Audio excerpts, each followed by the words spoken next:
Okay, speaking of homelessness, tomorrow is the Tri-County Point-in-Time Count. That's the federally required census of people experiencing sheltered and unsheltered homelessness on a single night in January every other year.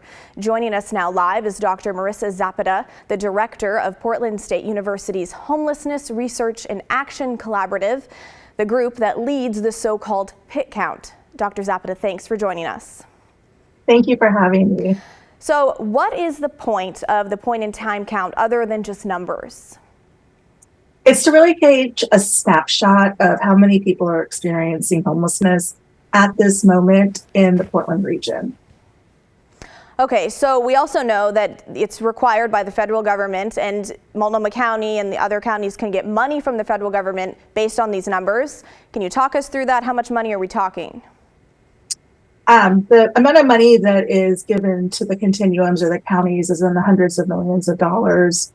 And that money is allocated in part based on need, population size, but also the specific demographics of the people who are experiencing homelessness. Where does that money go exactly? What programs are we talking? What services get that money? So a huge portion of the services are going to be around housing and what are called supportive services. So services that are for people who might need a case manager or a social worker, people who might need additional health care and supports of that nature. So first comes the housing, right? So it's thinking about rent assistance, producing or building housing, and then the services that help people succeed in their housing. So walk us through how your team does this count every other year. So we start with a lot of outreach. We actually just wrapped up our outreach worker party, and that is a celebration for all of the outreach workers who will go out and administer a survey to people who are living in the encampments that you were just talking about. We also rely on a huge network of volunteers around the region who will go to shelters, meal service sites, and administer the same survey. It's a huge logistical lift. We have hundreds of outreach workers and community volunteers going to probably 100 or so sites around the region, plus encampments, plus walking the streets and knocking on RV doors. How do you find the sites that you target? The sites that we go to are known sites, right? So places like the Blanchet House in downtown Portland, we know they're a meal service site. The library, places where we know that people who are experiencing homelessness either receive services at or tend to concentrate at.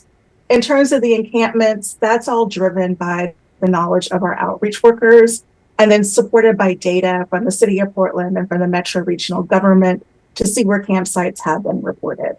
In addition to that, this is considered a traditional census, and so people will drive up and down the streets covering the region to make sure we really looked and tried to find everyone that we can to talk to. So I'm curious, when your teams are out there, are they simply just counting people, or are they offering people any resources? It's more than a count, and it's not an offer of resources. So it's something in between. The count is actually a survey, and we ask people a range of demographic backgrounds and factors, the amount of time that they've been homeless for.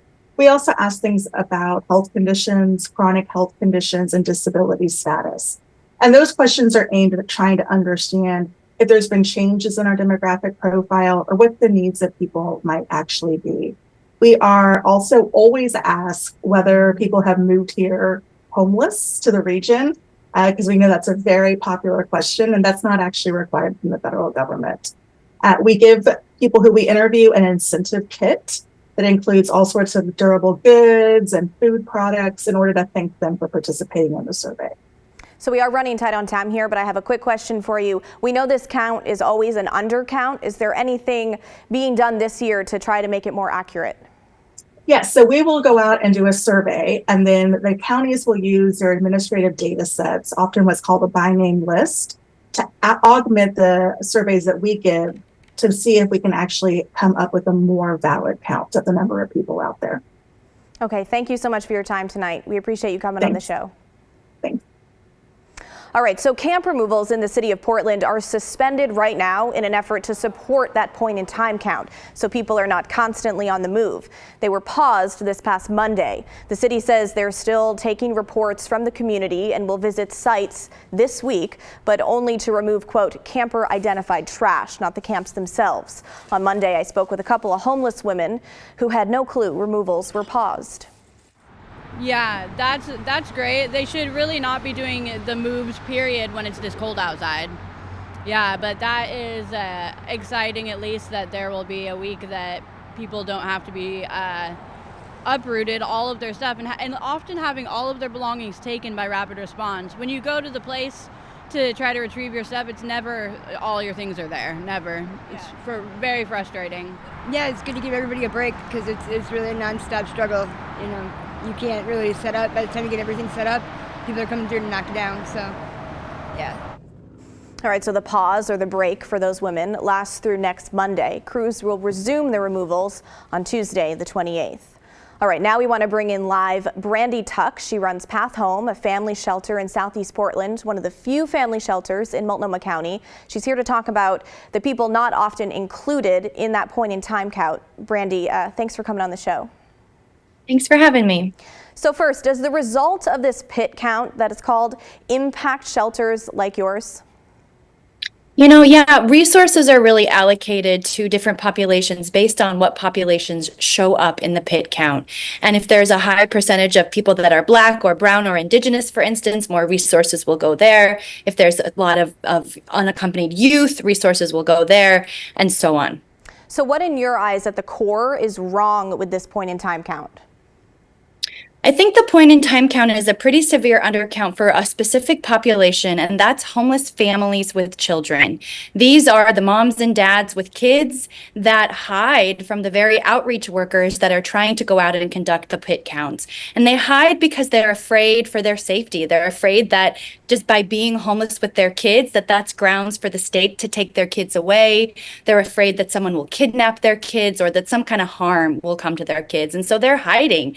They're camping deep in the woods. They're going in their cars through Walmart parking lots. They might be doubled up with friends or family in a backyard or in a garage, or they might be in a motel, especially when they know that folks are going to be out in the community seeking to find people that don't have homes. So what do you think these crews could do differently to try and reach these families? And how important is it that these families are included in this count?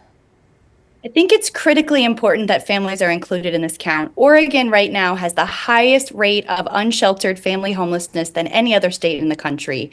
We have 14 times higher than the national average number of unsheltered homeless children. And I think that the way that we could really address this is, I don't know that the point-in-time count is ever going to find the families that are hiding from the folks that are trying to conduct this count. But we can look at other data sources like the Oregon Department of Education. They report on the number of students that experience homelessness every school year. And in the last school year that we have data for, the 2022-23 school year, 4,006 students experienced homelessness in Multnomah County alone. And that doesn't the little siblings, the little brothers and sisters that aren't yet in school, or their parents. And when we look at this data alongside the point-in-time count, we can really see visibly that there's a severe undercount of the families and the kids. So what is the driving force behind families experiencing homelessness? And is enough being done to address it?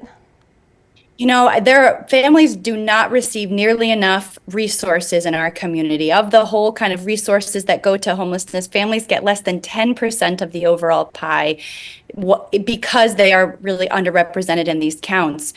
But this is one of the most critical populations that we need to serve. Families are not called out right now as a priority population in the Homeless Response Action Plan, and I think they really ought to be. The kids who are homeless today are a pipeline of chronically homeless adults in the future. And if we don't stop the cycle of homelessness now, we'll continue to have decades of challenges with people living on our streets.